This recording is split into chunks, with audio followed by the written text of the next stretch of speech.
We frequently carry our upbringing, our family culture, the situations in which we've been involved, our perspectives into other relationships, our marriage, our child rearing, in other aspects. We don't necessarily know exactly what it is we're carrying into until we sometimes others tell us about it and we take an introspective listen. Listen to this podcast and learn how Randy and Scott joined Marty and me to discuss some of the things of her background, particularly they carried into their marriage.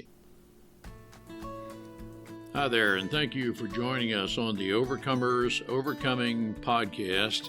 We feature those who are in the process of overcoming or have overcome any type of life encounter, life obstacle that at the time seemed to be almost insurmountable.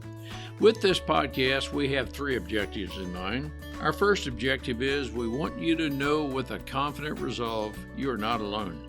We want to work with you. We want you to know there are others who are working with you, who want to help you through whatever you are encountering, and together we will get through whatever you're experiencing. Our second objective is there are multiple options for any life encounter you are facing. We want to help you develop a resolve that there are various options and solutions to any life dilemma. Our third objective is to help you with critical thinking skills. If you're encountering something that was possibly a decision you made sometime in the past, and if you had the opportunity for a life redo, you would make a different decision. We want to help you with those critical thinking skills that can help you make an informed decision and not encounter what you're going through at the moment.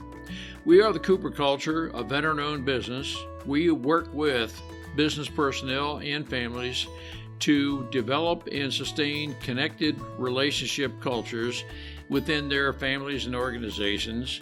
That type organization is one where people feel wanted, appreciated, and genuinely a part of that organization. I'm with my wife and business partner, Marty, who is helping me facilitate this podcast.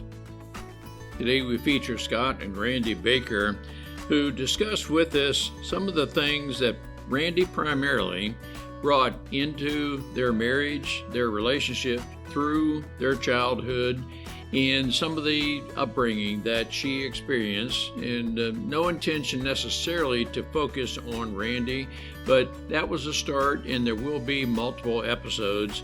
It is interesting to know and learn from others some of the unconscious behaviors we garner from our childhood that we carry into our marriage and sometimes result in the way we train our children. And it's not until we take a deep retrospective look that we realize, yes, those things did happen. We might decide to be a chain breaker. Marty, what are some takeaways we can garner from Scott and Randy? Ron, this is Scott and Randy's first podcast, and it was, like you said, it was basically about Randy and her relationship with her father. She was a little nervous, but I do admire her for taking that step to say, this is my story, and I want to get it out to all fathers, because there was good and bad with her father, trauma, and with that, as she met Scott, married Scott, you do take some of those things into your marriage. Scott and Randy decided together to be chain breakers and not bring in the same drama as what Randy went through with her father. But her message is out to the fathers. And if you are doing a great job, you can still listen to this podcast and learn some things. And we do admire those fathers that are really trying hard for their children. Men, we have a major impact on our children, even more so our daughters. Let's listen and learn together. Scott and Randy, it's good to have you with us. Our listeners are going to be very interested, Randy, probably more so of your story to start with. On Father's Day, you had a tribute to and a testimony about your dad, and some good, some your testimony might be, I wish things had been just a little bit different. But Randy, our listeners are going to be very interested in what you feel comfortable sharing with us, your life with your dad. And the purpose of this is to impress on dads the importance they have, the impact they are to daughters, our families, and the like. For our listeners who may be experiencing something of what you will tell us, Randy, our hope is that through your life story and what you have learned from and overcome, we can benefit our listeners. Scott and Randy, it's great to have you with us. Thank you. Great to be here. Randy, can you give us somewhat of a 30,000-foot view of summarizing what you did on that Father's Day tribute to your dad, but your testimony? Can you give our listeners just kind of that brief overview of what it was? Okay, I will try. My dad was incredible, and I think every little girl somehow is hardwired with dad can do everything. And I think then some point, maybe teenage years, somewhere around there, you realize they're human and they can't. But my dad was very unique in that the things I learned from him, I know that I am who I am because of him. There's a lot of good things to take away. I also shared that he was an alcoholic. And that also, when you have an idol like that in your life or something you're living for, taints a lot of things. And I think in my adult life now, I'm able to separate some of those things. I know he wasn't who he wanted to be. I know in some aspects he wished he was different. And I think a journey of forgiveness, I guess, for a lot of those things.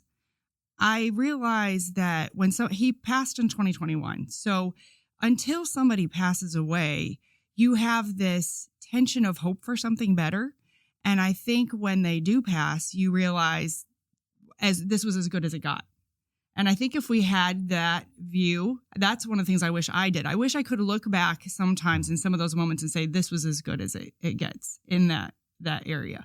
We had a unique relationship in that even with some of that chaos and those kind of things, we still had fun.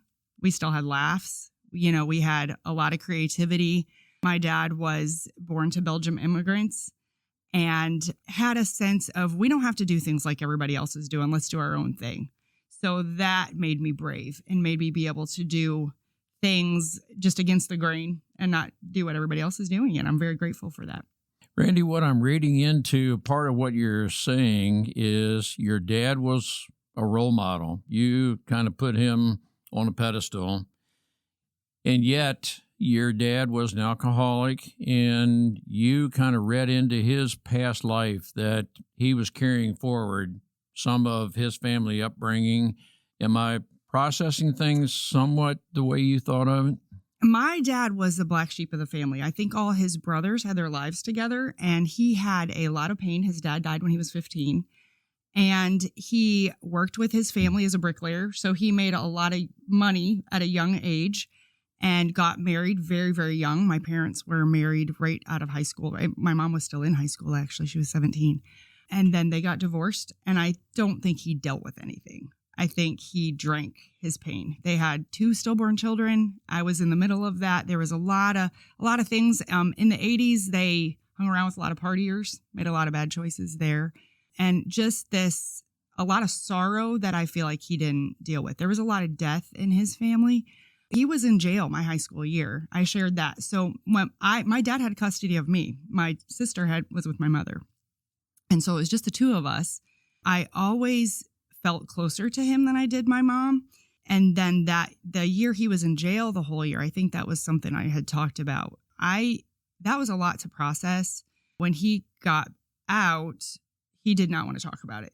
And that I think I wanted to go back and hash some of that out. So that was something that I had a need for, a desired for, but I feel like he never was at a place where he knew how to be vulnerable. Later in my adult life, I realized he didn't know what grace was at all. So I think that's a big thing. I'm thinking of 2 things here, Randy, that alcoholism, and he may have drunk his problems away, is what I'm hearing you saying. You could have, and I'm going to ask you to be vulnerable, did you become an alcoholic, or did you consume too much, or did you inherently know that alcohol is wrong because, Dad, I'm seeing the adverse impact of your life? I went through both of those phases, actually. I was very reckless and attention seeking in high school for a time. Then when I met Scott, we were like 16. We were not the group that did that. We were mischievous, but in a safer way, I guess. So, and then when I went through college, I was very anti. So I went through this whole phase of I absolutely do not drink, kind of high and mighty on the I'm better than you all. I don't do this kind of stuff. And that was being angry at his actions. Now, I'm focusing on the word attention seeking. And Scott, I want to bring you into this. Attention seeking. Some people are attention seeking because I don't know what my worth is, my value. I'm not sure where I fit, and so forth. Was there a part of that led you to the attention-seeking part? Absolutely. It was, I think, at those ages, you know, what is your value kind of thing. I was the new kid almost every year. So, and got into with the wrong people for a little bit. But, I had the boldness. I wanted to be louder and crazier and do things a little different still. And some of that, my dad was hilarious. So I knew how to do that, how to get those jokes going or do something a little crazy, silly. And I still have that in a good way. But now, Scott, I want to bring you into this. And then Marty, I know you've got a thought, but Scott, I'm guessing based on what Randy has said, she took some insecurities that people pleasing. And that frequently is, I don't know who I am, what value I am, therefore I feel some amount of insecurity. Did you sense she brought that into the marriage? Into the marriage? I don't think she really. So we started dating when we were 16, and which was 1989, and we weren't married until 97. So we had a little bit of time to grow up. We were kids, and went through a lot of different stages. I could see that. I could recognize it somewhat firsthand, although, I didn't know what what I was doing either, back then. But I think the time, going to college and the time as we grew before we got married, I think that kind of went away. She changed. She definitely grew and matured, and she kind of. And I think it happens a lot when you're in college, when, you're going for a specific thing, that becomes more of your identity and where you're getting your value. And she was kind of full on with that, with this is what I'm going to school for. This is what I want to do. This is what I'm passionate about. Now this is me, which led into, her first job in Albuquerque after we were married. But so I didn't see it so much that need to please necessarily. I think that was kind of more before we met, and definitely not so much into the marriage. I don't think I showed it. She was strong and okay. I don't think I showed it. Mask it. Yeah, but I was very large and in charge kind of thing. So I don't think my insecurity was obvious. I definitely had them, and that's probably something I learned from my dad too. Cause overcoming and going out there and doing things anyway. So I don't know that I didn't look like a timid little girl. I would fight before I would shrink up, if that makes sense. It does. Yeah. Now, I'm thinking, Randy, underneath this, man, I'm out there bold and so forth. But when you're alone, you're thinking, okay, now I'm masking some of my true feelings. Now, I'm asking you to be introspective. Okay. That in hindsight, were you masking some insecurities that maybe, and I'm not trying to persuade you to say this, but maybe, Dad, you didn't quite measure up to what I hoped you'd be. I had you on a pedestal, and I'm asking you this, Randy, because dads who are listening to this maybe have a greater impact on our families than what we even know. Definitely, especially, with the alcoholism and the promises that come with that, I'm going to do things better now. Or And then they didn't happen, or he would lie, which was a lot. That was very, very disappointing. And so I really had this, he can do anything. He was very creative and he couldn't get his act together. So yeah, he really, they were extremes, very functional, very, very intelligent. And then this problem. It was always just this big weight. So I would be angry at him for that. Okay. I'm, again, reading into this. He would lie. You discovered that after he made whatever statement that, Dad, that's not true. Is that kind of how he lied things... my whole life. My whole entire life. I remember him lying. I think he would project the world as he wanted it to be or as he thought, but that was a big, big problem, as he wished it was just knee jerk. And I think just honesty was not there. Okay. So. And I want to ask you in hindsight, as we sometimes tend to bring into our adult life the way we were raised. Right. Was there a time in your life when I am full of falsehoods, that I too am doing what my dad did? Although, gosh, and I know sometimes what happens is we can be focused on that which we don't want, and we're focused on what we don't want to the point that we do become what we don't want. So I definitely had that problem in the elementary school years. Some of it was I was regurgitating stories he said, which weren't true. And some of it was, yes, I definitely lied. But somewhere, 10, 11, 12, I decided I was going to be a truth teller to the extreme. And I went so far the other way that I was saying things that probably were very unkind. So that because I did not want to be like that. So I'm reading into this by the teenage years, you just knew, hey, Dad, that's the way you were. I will not be. So Yes. You just knew. And I just called everybody out on stuff and just said it. So yeah, I had a mouthy attitude, big time. I got in a lot of trouble. Okay. And so a mouthy attitude, did you have problems making friends, or did you have no problem with friends? I had friends, but there were conflicts, for sure. So what I'm saying is I moved, like I was in a new school, 8th grade, and then my freshman year, and then my sophomore year, and my junior year. So that is a little bit different, but yeah, I definitely had conflicts with people, for sure. Okay, now, conflicts with people, Scott, that could carry into marriage. Conflict with people, and I'm going to ask you, can you be very candid? Did the conflict with people, and I'm reading that arguing, maybe not. But, oh yeah, definitely confrontational. Okay. Yeah. You're a self-professed confrontational person. Scott, how do you deal with that? I mean, this could be carry that into the marriage and say, "Holy smokes, man! How do you work that?" Well, with me being a non-confrontational person, which is not necessarily, you would think that the opposites work together well, but it's not necessarily true, because we have a lot of conversations, and she would say things like, when we're talking, we're trying to work something out, I throw the ball, you don't throw it back, as far as the back and forth. And it was a lot of that for a very long. I mean, honestly, we still can have moments where I just more, I will receive it, but not necessarily send anything back. It just comes down to, honestly, communication, which is it's an everyday thing that you have to work on, because there's going to be struggles every day, no matter how long, you've been at it.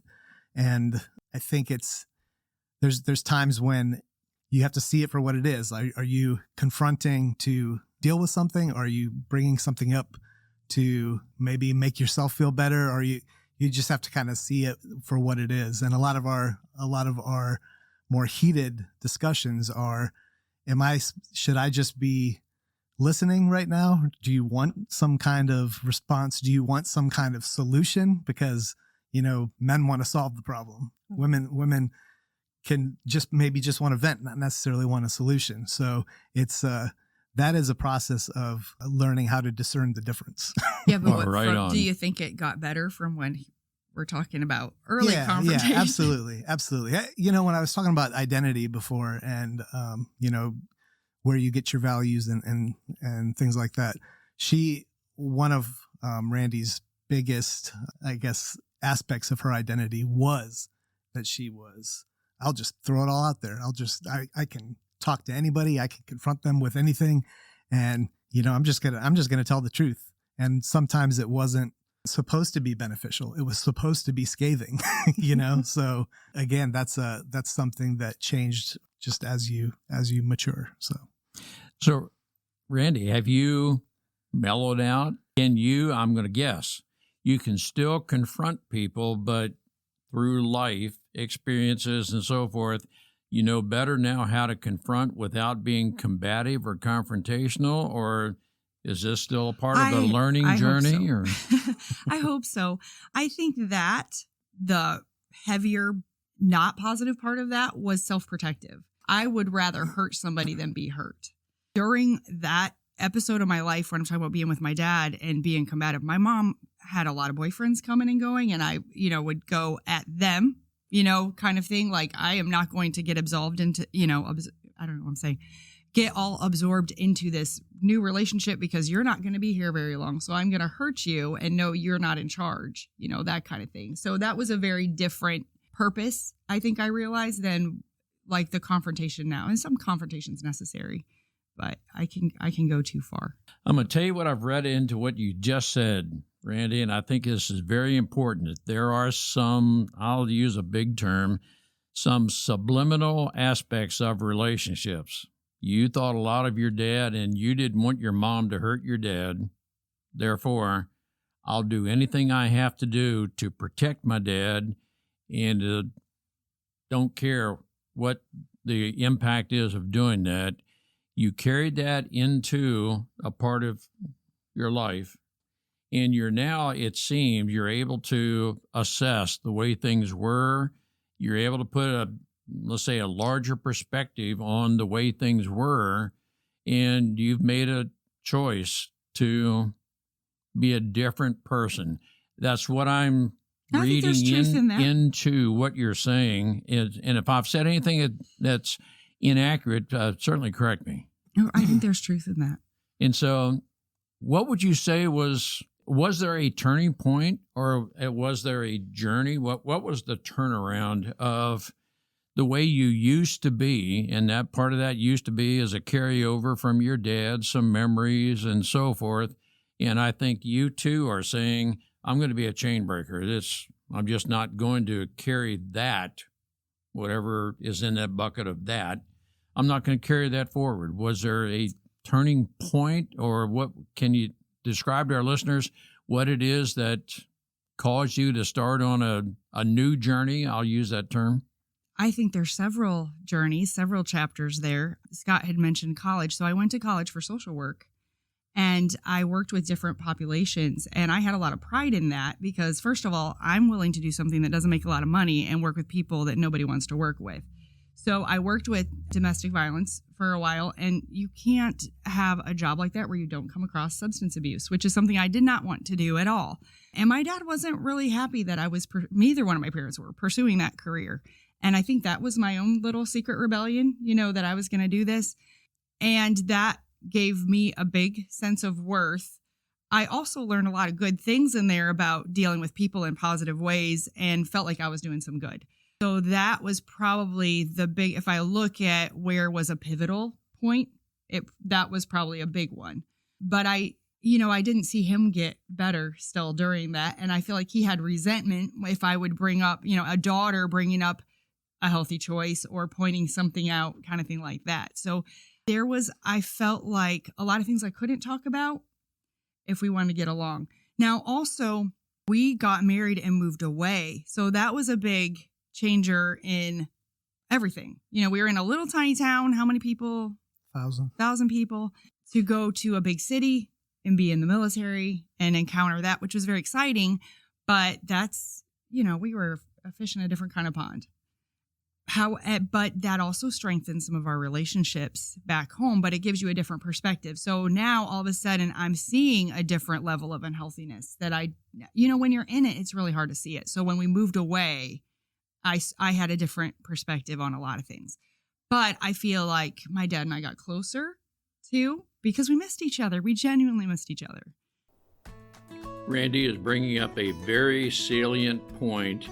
Many times when we speak of it through awareness, we become aware that school teachers, grandparents, employers, you inherit the person and the background of which maybe at the time you don't know, but through a relationship, that person manifests their background, their upbringing, the culture in which they were raised, and to a degree, they could say, that's all I've ever known. But through our awareness and how to work with those who are bringing into our respective organizations, we can show empathy for and help correct some of those things that need to be corrected, such that the end result is we have better cooperation, teamwork, we're able to work better together. I want to offer our services through the Cooper culture. We can work with your organization if you feel your family, your workplace, your environment is not one of total cooperation. Maybe there are those who are bringing some of their background into the environment in which they're operating. We can help work through that to determine the causes and help you get a better handle on a culture that is very accepting, working together as a team. Contact us at ron@thecooperculture.com. Let's schedule time together and be happy to work with you, determine how we can best help you to possibly have a breakthrough. Let's work together. You've overcome, and one of the topics you mentioned that could take us off into another topic, another episode, are taboo topics. Scott, as you think back on the beginnings, were there taboo topics? Man, I know I cannot discuss this with Randy because I know this won't end well.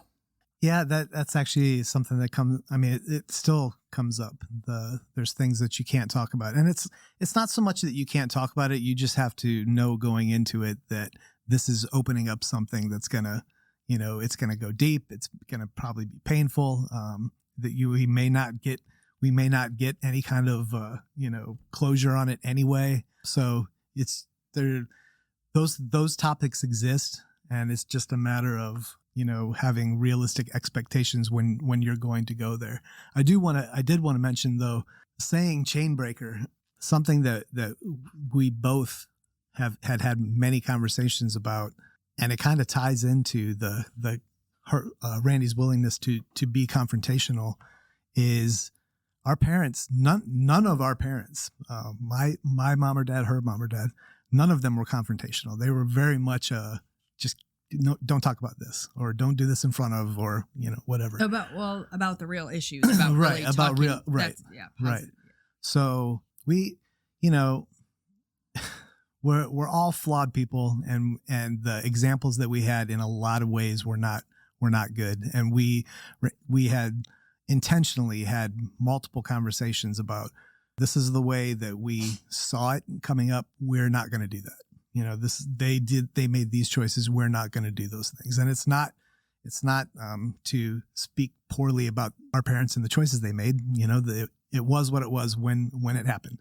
However, that doesn't mean we're going to carry it forward. So chain breaker is very, very appropriate when it comes to a lot of the, call it what it is, dysfunction that we, grew up in. We didn't want to carry that forward with our kids. So I think what you just said is very important, and we'll bring this in for a landing, but I do think it's healthy to recognize that, yes, what has happened in the past, I can unconsciously carry forward and bring into. Randy, one of the things you were saying is, my dad lied. I did want to protect him, and I'll do whatever I can to, and it carries into confrontation and so forth. And it's when we take the time to be retrospective, reflective, take a somewhat time out in life. I need to evaluate where I am, where I'm going, the impact of what I have. Scripture refers to the sins will visit the second and third generation. My application of that is just like we're discussing with Chainbreaker. I wasn't even aware of what my upbringing, how I'm subconsciously, unconsciously carrying that into my family. It's not until maybe I'm with someone else or I've just taken introspective look that I say, okay, we just need to change things. But it has to be a very conscious decision. I will be, Scott, as we're talking about, that chain breaker. And it may be a very, very difficult choice to make. Well, it's not going to happen just in a couple of conversations. It could take many years to stop what I'm doing, to take a different route. But it's what we need to do. Scott and Randy, for this episode, I want to just thank you for being so, I use the term appropriately vulnerable, that our listeners gain from these kind of discussions. That, yes, you've just brought to mind some of the things that are happening in my life. I need to stop and evaluate, just see where we are. And if I need to make some changes, I need to do whatever I need to do to make those changes. I want to ask you, even while we're recording, Scott and Randy, would you consider another episode that how do we deal with these aspects of being a chain breaker? Because that's a big topic that, okay, a lot of our listeners are saying, you've just brought to mind some of the things I need to change. How can I be a chain breaker? I need to have the resolve that, no, I have to do whatever I have to do to stop what I've done in the past and carrying forward. How can we be a chain breaker? And I sense, Randy, that you may not use the term chain breaker, but yet you stop being combative, and you still have a great resolve, and you're willing to confront people, but you've made a decision that I just don't want to be combative any longer, and that's what I sense. And so how can, and we're in a world where, I'm rambling here a little bit, but we're in a world where we're very divisive. Man, I'm looking for reasons to, I'm going to, and I'm one of these kind of people. I'm fine that you have a very strong resolve, and we're very different in the way we think, but we have to go to lunch and eat together after this. That's just the way I am. I'm rambling. Yeah. But would you consider another episode? How can we be very different? I will never hate you. Yeah. That's a big question. I think we need to know why am I doing this? If you have something rising up in you where you have a fight in you for something, or you want to argue something. I heard a fantastic sermon that was a game changer for me, and it was about, am I wanting to be right, or am I loving people? And if you look at one of those two choices, but you have to take that with yourself all the time. What is my motive here? Am I just wanting to win? Why? And then ask yourself the next question, why? Why is this important? What is this? And that is where specifically I've had to go, is this a root of pain? Is when we are fighting about things, you mentioned that, I will realize, I'll take a pause sometimes and say, okay, for some reason, this is a level 3 problem, but I'm making it a 10. It's not about what this is about at all. And you have to say, why am I doing this? Randy, you're very articulate. We need to go further with that, because, man, I tell you, there's some of our listeners who are saying, man, yeah, you just triggered my thought. You activated, you whatever. Man, I'm going to get on the keyboard, and I will guarantee you I'll win this one. And right. And the impact it has on you at this point, I don't care the smallest whit. I want to win. But why? Right. You have to ask. Yep. You have to ask yourself the why. And then, for me, I have to pray through it, because sometimes I can rationalize my why all day, but I need God to talk to my heart and show me the truth. And he does that lovingly every time. And God will sometimes say, Ron, you just stop and think about it, because I'll whoop you if I need to. Right. Or maybe sometimes it's not time. We have something to say, and sometimes our timing is not good. Right on. That's what we need to pursue. We look forward to another episode with you, Randy and Scott. This is just great. We appreciate having the opportunity to share our and our guests' life's experiences with you. The Cooper culture advances organizations to achieve and sustain high retention rates, connected communication, and trust through personality insights and principled leadership. You can contact us at our website, thecooperculture.com, and you can contact us directly at ron@thecooperculture.com or Marty, M-A-R-T-Y, at thecooperculture.com. We work with you to help assess aspects of your culture to advance the environment and people to their best performance. We do that through our staff of certified personal performance coaches, leadership trainers, keynote speakers, and DISC personality behavior experts. You can book a speaking engagement directly through our website by contacting us at ron@thecooperculture.com. We look forward to sharing our life experiences with you, some of which are profound, some of which are pretty funny. Some of those life experiences are ones we'll never do that again because we've been through stuff.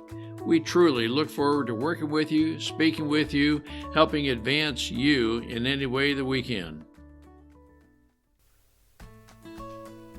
We appreciate having the opportunity to share our and our guests' life's experiences with you. The Cooper culture advances organizations to achieve and sustain high retention rates, connected communication, and trust through personality insights and principled leadership. You can contact us at our website, thecooperculture.com, and you can contact us directly at ron@thecooperculture.com or Marty, M-A-R-T-Y, at thecooperculture.com. We work with you to help assess aspects of your culture to advance the environment and people to their best performance. We do that through our staff of certified personal performance coaches, leadership trainers, keynote speakers, and DISC personality behavior experts. You can book a speaking engagement directly through our website by contacting us at ron@thecooperculture.com.